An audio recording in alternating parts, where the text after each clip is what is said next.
오늘 하나님께 저희들에게 주시는 말씀은 마가복음, 신약성경 마가복음 4장 30절에서 32절입니다. 신약성경 마가복음 4장 30절에서 32절입니다.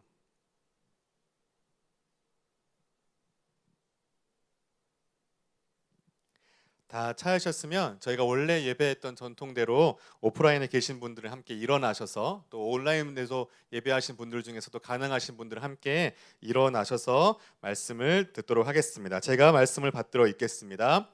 또 이르시되 우리가 하나님의 나라를 어떻게 비교하며 또 무슨 비유로 나타낼까? 겨자씨 한 알과 같으니 땅에 심길 때에는 땅 위의 모든 씨보다 작은 것이로되 심긴 후에는 자라서 모든 풀보다 커지며 큰 가지를 내나니 공중의 새들이 그 그늘에 깃들 만큼 되느니라. 아멘. 네, 자리에 앉으시겠습니다. 광야에 직접 오셔서 예배드리는 분들에게는 이제 안내 데스크에서 이렇게 나눠드렸는데 받으셨는지 모르겠어요.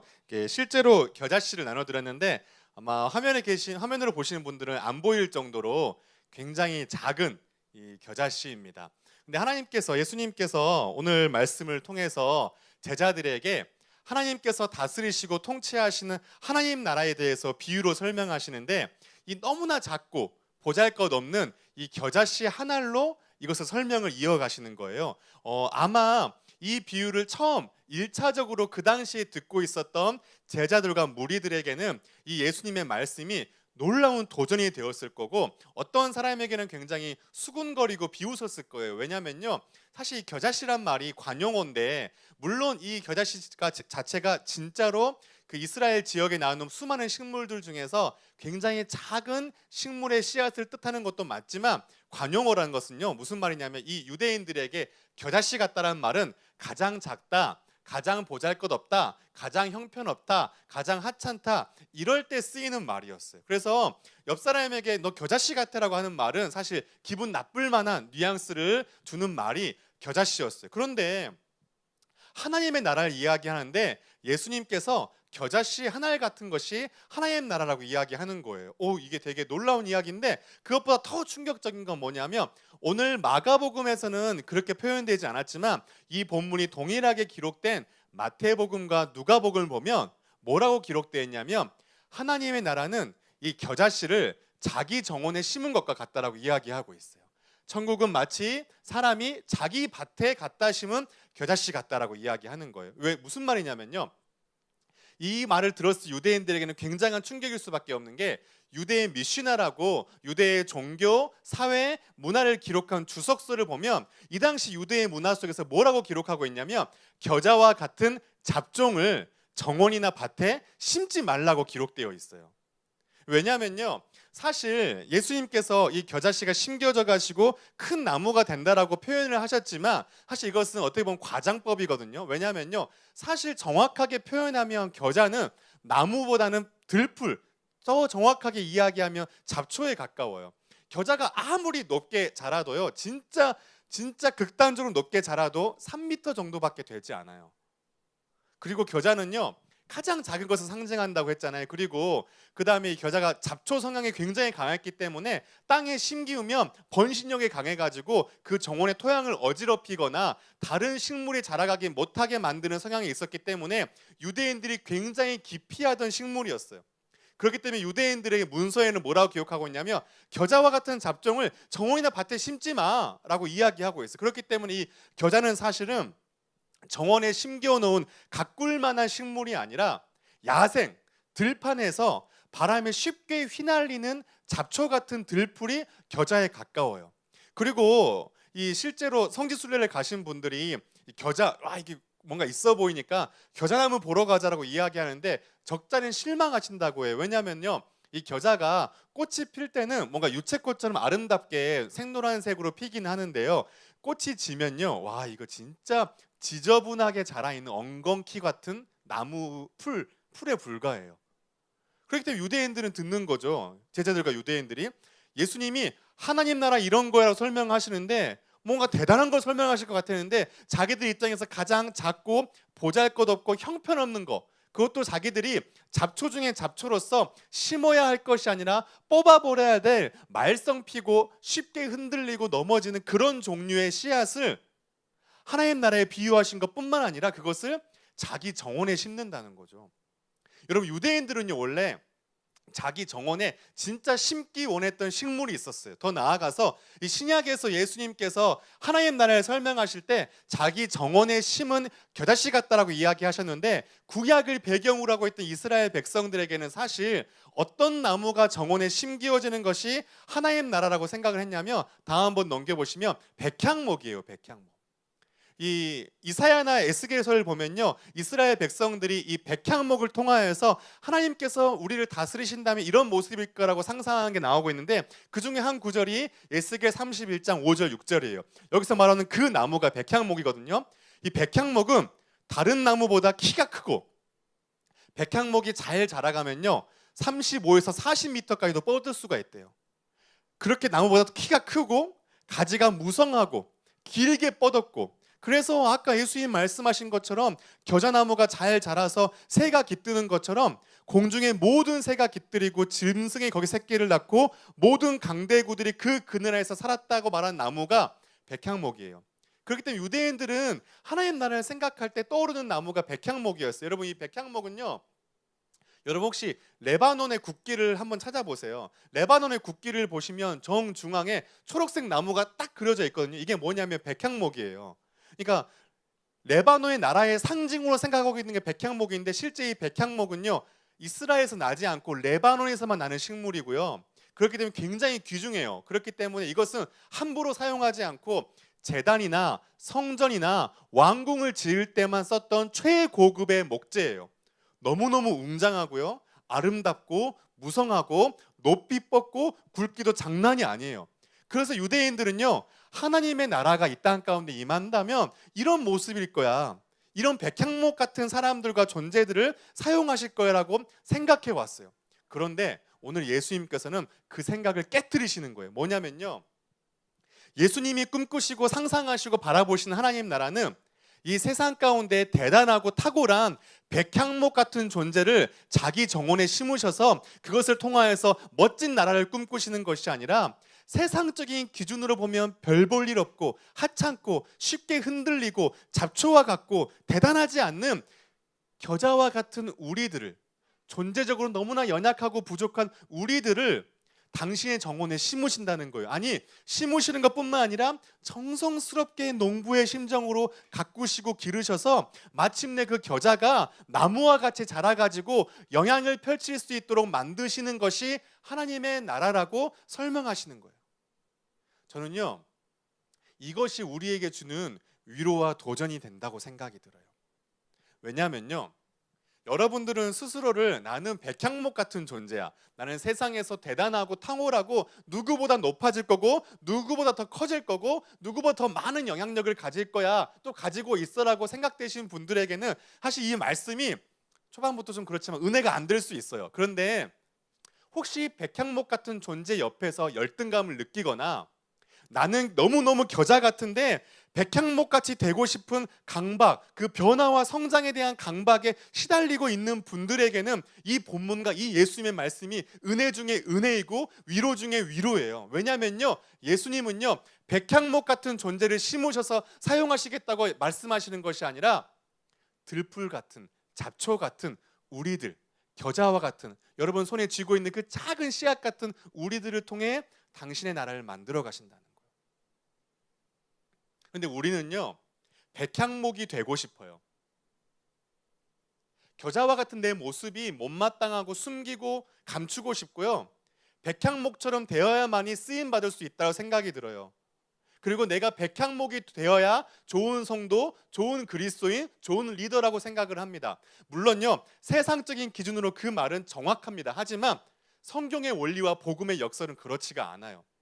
여러분, 우리는 끊임없이 변화에 대한 강박이 있거든요. 달라져야 돼, 더 높아져야 돼, 성장해야 돼. 물론 성경은 우리에게 변화와 성장을 도전합니다. 그런데 성경이 우리에게 요구하는 변화와 성장은요 우리의 약점이 강점으로 극복되거나 바뀌지 않는 우리의 기질과 성격과 연약함이 바뀌어지는 것을 변화라고 이야기하기보다는 우리의 존재 속에서 그리스도를 우리의 중심에 모셔드리고 죄된 우리의 성품이 주님을 닮아가는 것이 변화이지, 우리의 약점, 보잘것없는 모습, 열등감이 극복되어지는 것을 변화라고 제가 아무리 창세기부터 계시록까지 찾아봐도 주님은 그렇게 말씀하시지 않으세요. 왜냐하면요, 주님은 겨자였다가 백향목으로 변화된 사람을 쓰시는 것이 아니라 겨자씨와 같은 그 존재, 그 고유의 그 모습 그대로 사용하시는 것이 주님에게는 특기이기 때문이에요.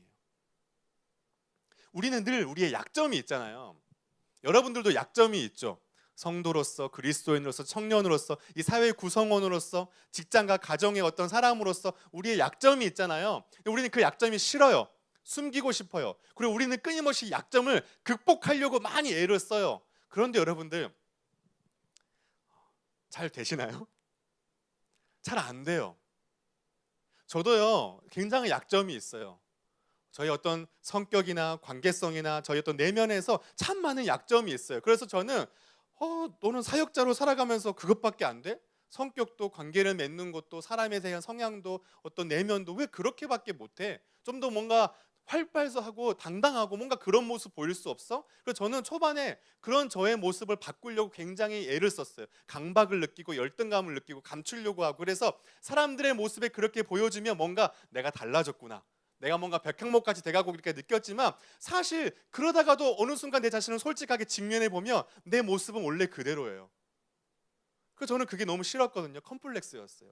그런데요, 제가 많이 산 건 아니지만 그래도 어느 순간 사역자로서 시간을 살아가고 지난 저의 삶을 돌아보니까요, 하나님이 제 삶 속에서 역사하시고 일하셨던 통로가요, 저의 어떤 강점과 자랑이 아니라 저의 약점들이었어요. 우리는요, 내 약점 때문에 내가 하나님 나라에 쓰임 받을지 못할 거라고 생각을 하거든요. 근데 그거는요, 사단이 주는 거짓말이고 우리 스스로의 착각이에요. 하나님은요, 여러분들의 강점과 자랑과 은사와 탁월함과 지혜로움으로 일하시는 분이 아니라 여러분의 그 약점을 통해 일하세요.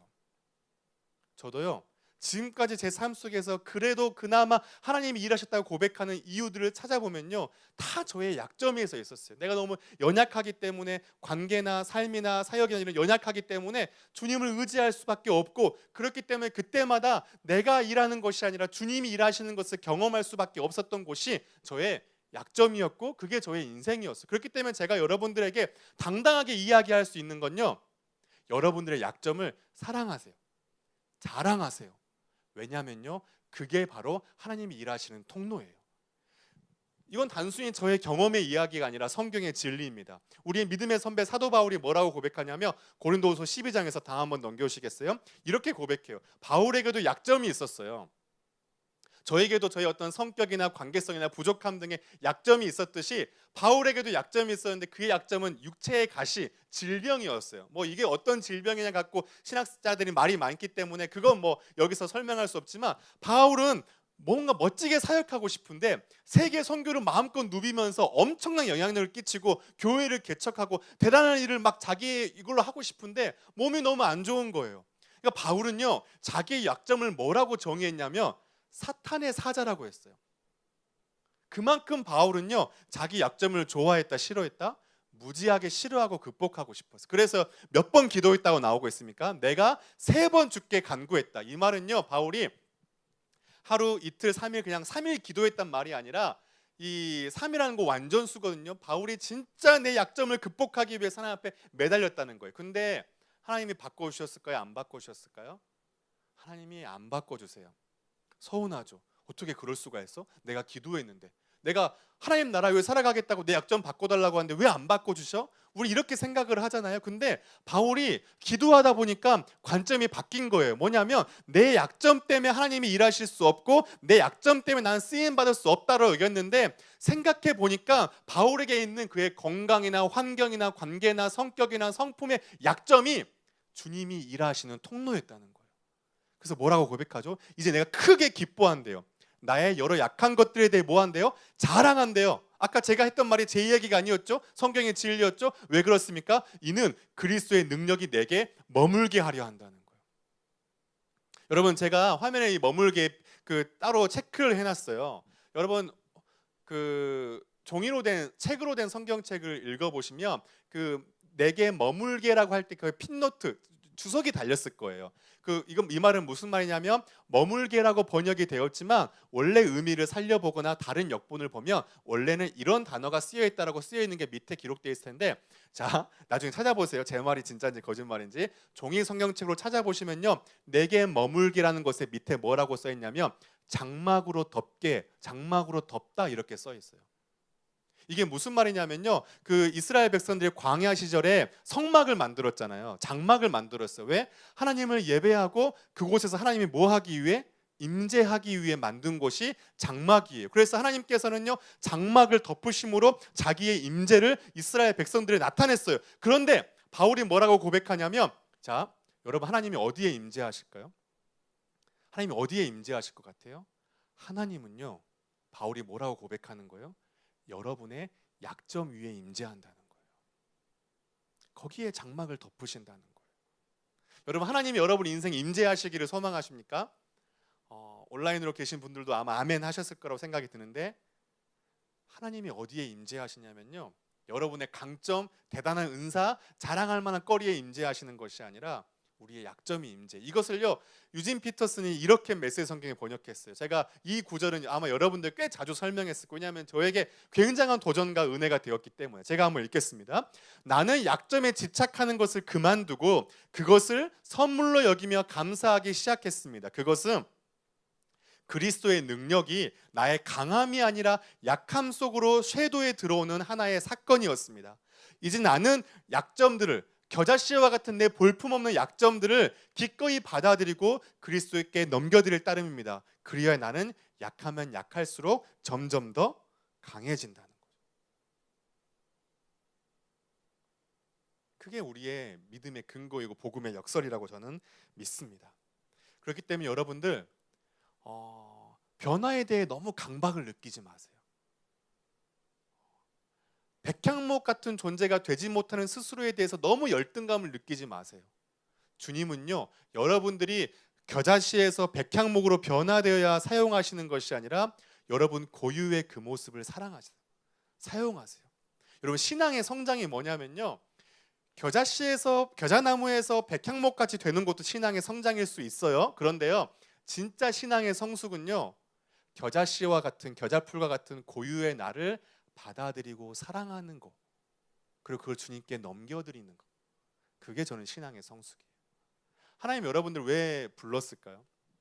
왜 하나님의 사람으로 또 하나님 나라를 세워가는 이 땅에 주님의 리더된 미래의 청년들로 왜 불렀을까요? 여러분들이 대단해서, 할만해서, 여러분들이 은사가 있어서 대단해서 죄송해요, 아니에요. 여러분, 하나님은요, 여러분들의 약점 때문에 여러분들을 불렀어요. 하나님이 여러분을 부르시는요, 여러분의 강점이 당신의 나라에 유익해서 부른 게 아니라 여러분들의 약점 때문에 부른 거예요. 그래서 여러분의 신앙이 흔들리거나 믿음이 주저되거나 내가 하나님께 쓰임 받을 수 있을까, 하나님 나를 부르셨을까, 사용하실까 의심되고 주저될 때는요, 당당히 외치세요. 나는 하나님께 쓰임 받았고 하나님이 불렀어. 왜냐하면 하나님이 내 약점 때문에 나를 불렀기 때문에 라고 하셔도 괜찮습니다. 이 말도 제가 한 말이 아니라 바울이 했던 말이에요. 다음 넘겨보시면 고린도전서 1장에서 바울이 지혜로운 사람, 강한 사람, 이런 대단한 사람, 유능한 사람 하나님이 부르신 것이 아니라 하나님이 28절에 어떤 사람이에요? 형편없이 낮추고 천하고 멸시받고 아무것도 아닌 사람들을 택했다는 거예요. 이게 하나님의 부르심이에요. 그래서 이 겨자씨 비유에서 하나님 나라를 설명하시면서 우리에게 주는 첫 번째 교훈은요, 다음 한번 넘겨오실까요? 우리의 약점은, 나의 약점은요, 나를 부르신 증거이자 하나님이 일하시는 통로입니다. 여러분, 이 사실을 굳게 붙들고 나아갔으면 좋겠습니다. 두 번째인데요, 다음 넘겨보시면 다시 오늘 본문이 나와요. 근데 아까 제가 얘기했잖아요, 예수님께서 이 겨자가 심겨져서 모든 풀보다 커지며 큰 가지를 낸다고 했어요. 그리고 마태복음 보면요, 어떤 나무보다 큰 나무가 되었다고 이야기를 하거든요. 근데 아까 제가 얘기했잖아요, 사실 겨자풀은요 그렇게 크지가 않아요. 그래서 만약에요, 이 본문이 우리가 생각했던 것처럼, 우리는 이 본문 이렇게 생각하잖아요. 야, 겨자씨 요만했는데 이게 이래가지고 이만해져. 나는 지금 이 모습이지만 하나님 나를 이렇게 변화시킬 거야, 이렇게 생각을 할 수가 있어요. 그런데 만약에 예수님이 그런 목적으로 이 비유를 드셨으면요, 겨자씨를 이 비유로 드시면 안 돼요. 상수리나무나 참나무 같이 진짜 그 당시에 높이 솟을 수 있는 나무들을 비유로 대셔야 되는데, 예수님은요 겨자나무, 아까 제가 얘기했죠, 많이 자라봐야 2, 3m 그런 거를 사용하셨어요. 그렇다면 여기서 우리가 생각해 봐야 될 게 있어요. 그게 뭐냐면요, 여기서 말하는 크다, 커지다, 이게 우리가 생각하는 개념의 크다가 아니라는 거죠. 그렇다면 이 본문의 포인트는 어디에 있냐면요, 이 본문에 예수님이 말씀하시는 커진다의 포인트는요, 그늘에 있어요. 그늘. 큰 가지를 내나니 공중의 새들이 그 그늘에 깃들 만큼 되느니라고 이야기하고 있어요. 여러분, 새들이, 공중의 새들이 날다가 지치고 쉼이 필요하고 목이 마르고 어려울 때 이 나무 그늘에 와서 쉬는 것처럼, 예수님께서 말씀하시는 하나님의 나라는 높이 솟고 위대하고 굵어지는 나무가 되는 것이 아니라 그 가지 아래 많은 사람들을 쉴 만한 그늘을 만들어줄 수 있는 사람이 되는 게 하나님의 나라라는 거예요. 다시 말해서요, 예수님의 이 겨자씨 비유의 관점은요, 얼마나 너 높이 솟을 수 있어가 아니라 얼마나 너 아래로 많은 그늘을 만들어낼 수 있어예요. 예수님의 포인트는요, 너 백향목처럼 얼마나 좋은 품종이 될 거야가 아니라 너 얼마나 많은 사람들을 네 그늘 안에 품을 수 있어가 포인트라는 거예요. 포인트, 커지다의 포인트는 높이 솟는 게 아니라 그늘이라는 거예요. 여러분, 백향목도 그늘이 있거든요. 백향목도 아까 높이 솟는다고 했잖아요. 실제 백향목에도요 새들이 와서 쉬어요. 그런데 여러분, 재미난 건요, 백향목에서 쉬는 새들은요 어떤 새들이냐면 독수리 같이 진짜 강력하고 높이 날고 비상할 수 있고 힘센 새들이 백향목에서 쉬어요. 근데 반대로요, 참새나 비둘기나 힘없고 높이 못 날고 진짜 작은 새들이 있죠. 그런 새들은요 백향목에서 못 쉬어요. 백향목이 너무 높을 뿐더러 거기 가서 쉬었다가는 죽어요. 다른 맹수 때문에. 그런데요, 이 엉겅퀴처럼 엉켜가지고 가지를 내서 그늘을 많이 만드는 겨자풀, 겨자나무 밑에는요, 그렇게 작고 힘없고 보잘것없는 새들이 와서 쉬어요. 예수님은 지금 무엇을 말씀하셨냐면요, 예수님은 너가 백향목처럼 대단하게 성공하고 유명하고 탁월하고 드러나는 사람이 되는 것도 중요할 수 있지만, 예수님의 마음은 너가 그런 대단한 사람이 혹 안 되더라도 이 땅에 수많은 고통받고 상처 입은 자들에게, 아니 많이 아니더라도 그런 한 영혼에게 그늘을 만들어줄 수 있는 사람은 될 수 있지 않니? 그게 하나님 나라야 라고 이야기하는 거예요. 여러분, 예수님 시대 예수님 주위에 누가 몰려들었죠? 세리들, 병든 자들, 가난한 자들, 과부들, 창기들, 죄인들, 그런 사람들이 몰려들었잖아요. 어떻게 보면 예수님이 진짜 진정한 겨자씨인 거예요. 그런 사람들은 백향목 아래 못 가요. 예수님께서 왜 다른 나무가 아니라 겨자나무를 들어서 하나님 나라를 설명했냐면, 예수님의 이 포인트, 커지다의 포인트는 그늘이라는 거예요. 그늘. 그렇다면 여러분들에게 질문을 던지고 싶은 건, 하나님 나라를 소망하고 꿈꾸는 우리의 영혼의 그늘에는 오늘 누가 있냐는 거죠. 혹시 우리는 백향목처럼 되고 싶은 강박과 집념 속에서 계속 더 높아지기만을 열심히 애쓰지만 정작 내 주위에 다른 누군가에게 시원한 그늘 하나 만들지 못하고 있는 그런 그리스도인은 되지 않아야 된다는 거예요. 여러분, 제가 한 가지 예를 들어볼게요. 예수님 이런 말씀 하셨잖아요. 야, 좁은 길로 가라. 넓은 길로 가지 말고 좁은 길로 가. 이게 제자의 삶이야. 이거 들어보셨죠? 자, 예수님이 넓은 길로 가지 말고 좁은 길로 가래요. 여러분들 이걸 어떻게 해석하세요? 우리는 이 말씀을 그냥 딱 느낌이, 좁은 길 약간 느낌이 있잖아. 예수 믿고 좀 고생하고 좀 힘들고 수고도 많이 하고 희생도 많이 하고 좀 가난하기도 하고 뭔가 그래야 될 것 같은 약간 어둡고 무거운 느낌, 좁은 길. 넓은 길 막 성공가도 하지 말고 좁은 길 고생해. 또 죽으라 힘들어야 돼. 나를 위해 다 이런 느낌일 수 있을 것 같아요. 저는 그랬어요. 근데 여러분, 예수님은요, 당신의 비유 속에서 단 한 번도 그냥 하신 말씀이 아니라 본인께서 생활하셨던 생활 반경과 문화를 통해서 말씀하셨거든요. 다시 말해서 예수님께서 그 비유를 듣고 있던 제자들이 알만한 말씀으로 설명하셨다는 거예요. 그렇기 때문에 이 예수님이 말씀하신 좁은 길과 넓은 길은 뭐냐면요, 실제 이 로마 지배 시대 때 예루살렘의 도시를 보면요, 넓은 길과 좁은 길이 다르게 구분되어 있어요. 예루살렘에서 넓은 길, 로마 시대의 넓은 길은 늘 어디로 뚫려냐면요, 황궁, 신전, 지배층들의 대저택, 이런 곳으로만 뚫려 있어요. 그런데요, 좁은 길은 어딘 줄 아세요? 좁은 길?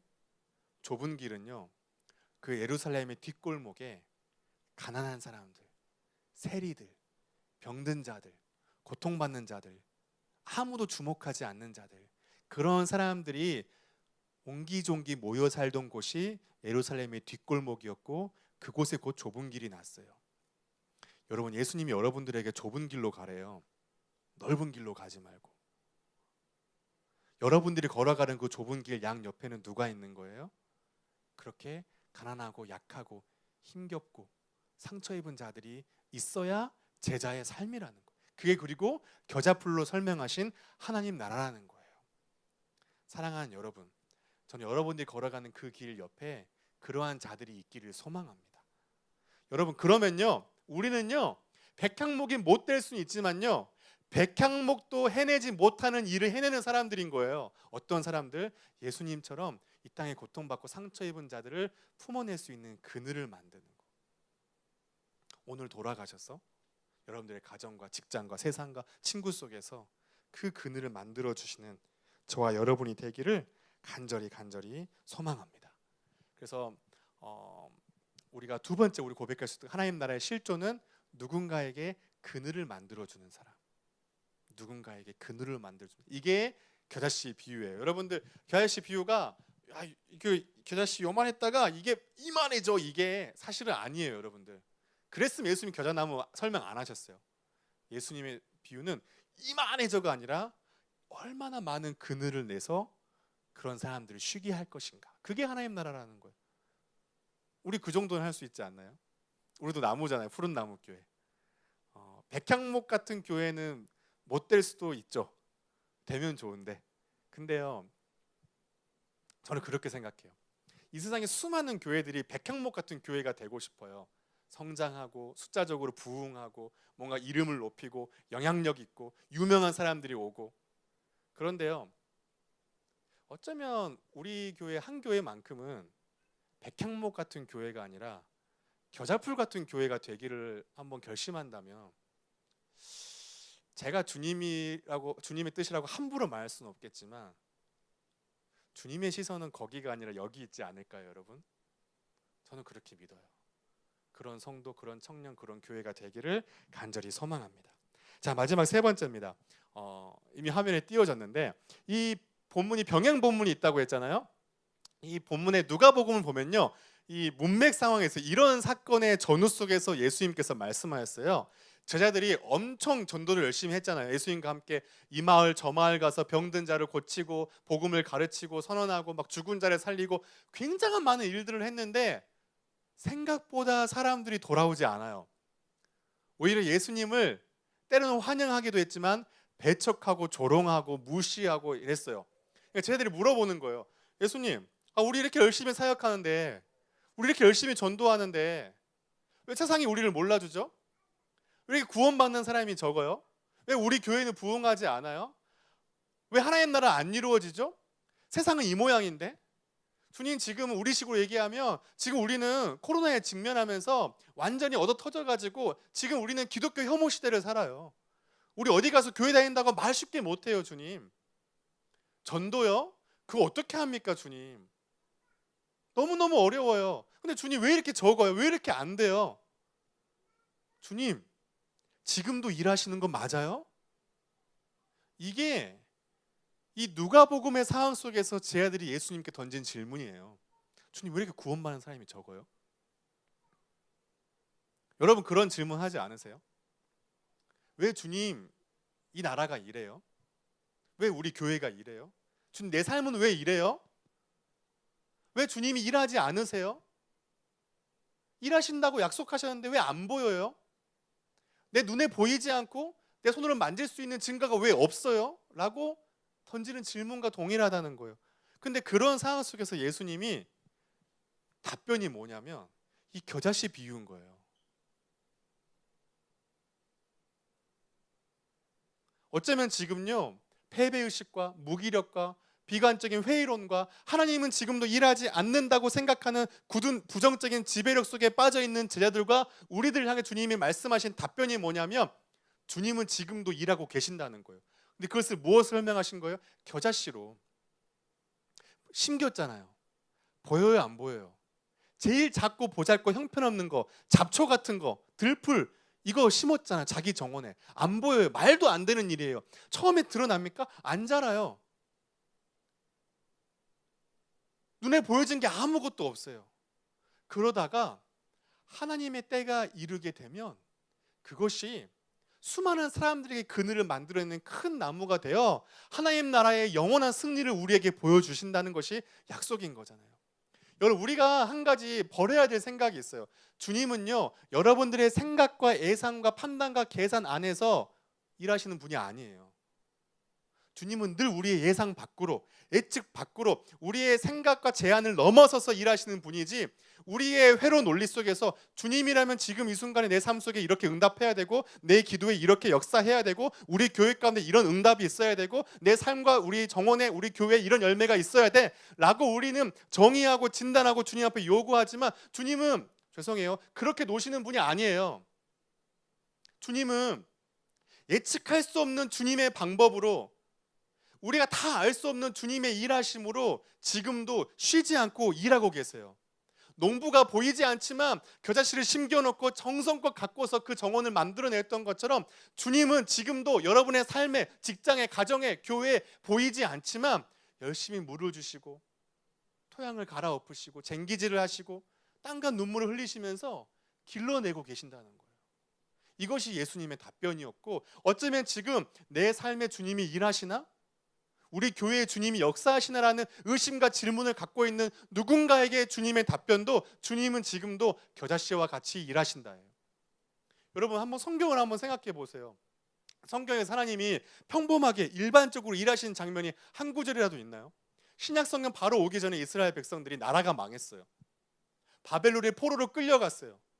왕은, 하나님이 기름 부어 택하신 왕은 눈이 뽑히고 막 죽임을 당하고 노략질을 당해요.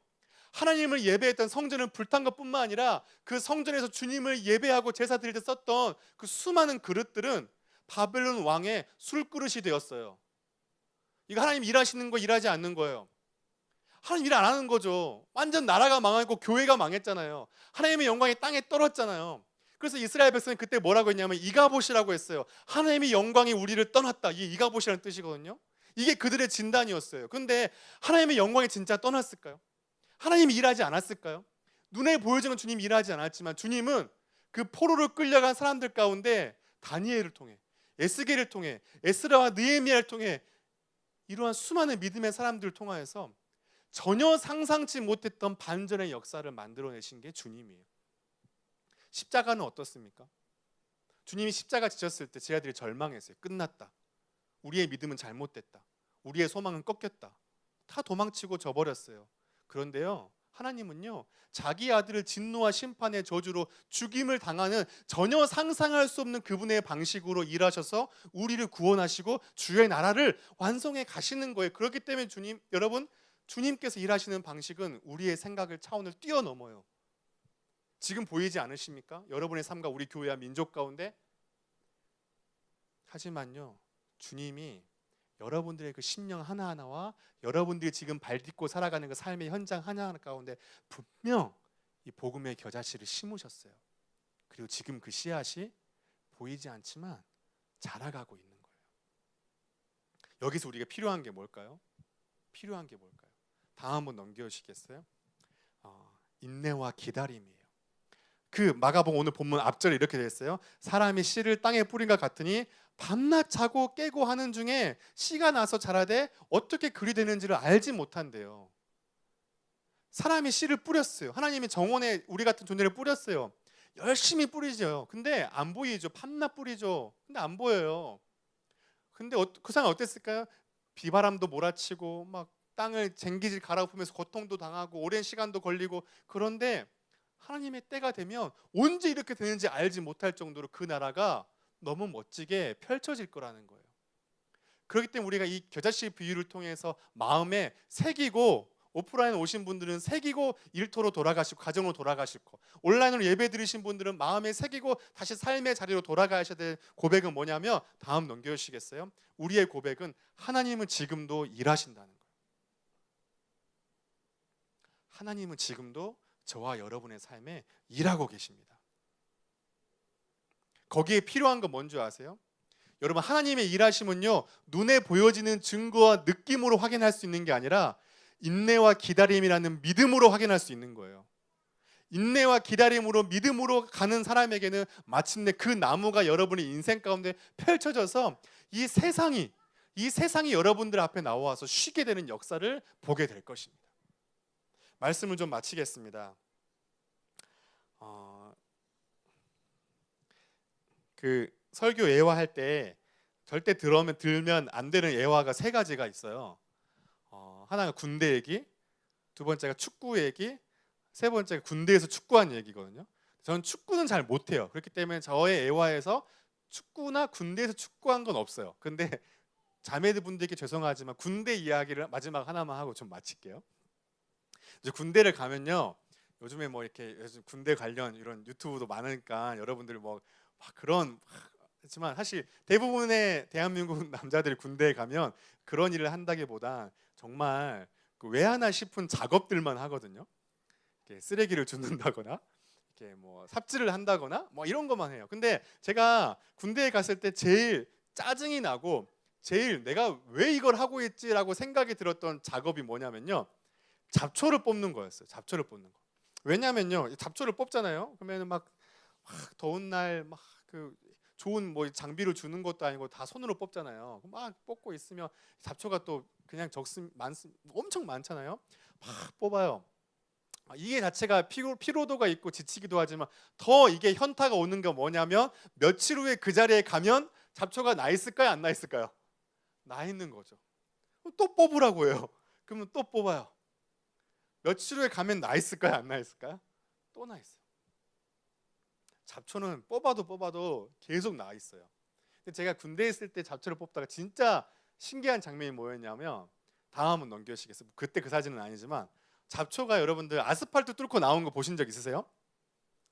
진짜 이 끈질긴 생명력을 가진 잡초들이요, 라는 생각을 해봤어요. 온실 속의 화초처럼 이게 다 갖추어져 가지고 거기서 따뜻하게 좋은 기온 속에서 알맞게 다 이렇게 자라가는 것도 좋을 수 있지만, 우리가 살아가는 세상에서 여러분 온실은 아니잖아요. 지금 여러분들 인생이 온실입니까? 아스팔트로 둘러싸였잖아요. 여러분들의 관계도 진로도 삶도 가정도 아스팔트로 둘러싸였잖아요. 안 뚫려지잖아요. 돌파가 안 되잖아요. 이 코로나 시기 다 그렇지 않습니까? 그런데요, 그런 상황 속에서요, 온실 속의 화초는요, 이건 못 뚫고 나와요. 절대 못 뚫습니다. 그런데 이 아스팔트를 뚫고 나올 수 있는 끈질긴 생명력을 가진 게 있죠. 그게 뭐라고요? 잡초. 예수님도 오늘 본문에서 하나님 나라를 설명하실 때 잡초를 사용하셨어요. 저는 우리 푸른나무 청년교회 우리 모든 성도님들, 온라인, 오프라인 예배하는 모든 성도님들이 온실 속의 화초가 아니라 잡초와 같은, 겨자풀과 같은 그리스도인이 되기를 간절히 소망합니다. 그래서 그 상황을 뚫고 나왔으면 좋겠어요. 여러분 그 보셨던 손에 쥐고 있는 겨자 씨앗들 있잖아요. 이게요, 땅에 심기면요, 이게 너무 작잖아요. 그래서요, 흙에 묻히면요, 심으려고 묻히면요, 흙의 무게가 20만 배가 더 된대요. 이 씨앗이 심기면요, 20만 배 무게의 압력에 눌리는 거예요. 그런데요, 생명력이 있으면 어떻습니까? 뚫고 나오는 거예요. 무엇도? 아스팔트도.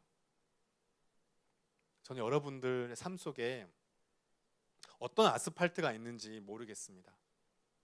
어떤 20만 배, 여러분들이 감당할 수 없을 것 같은 20만 배 영적인 그 실존의 무게가 있는지 모르겠습니다. 그런데요, 제가 한 가지는 말씀해 드릴 수 있어요.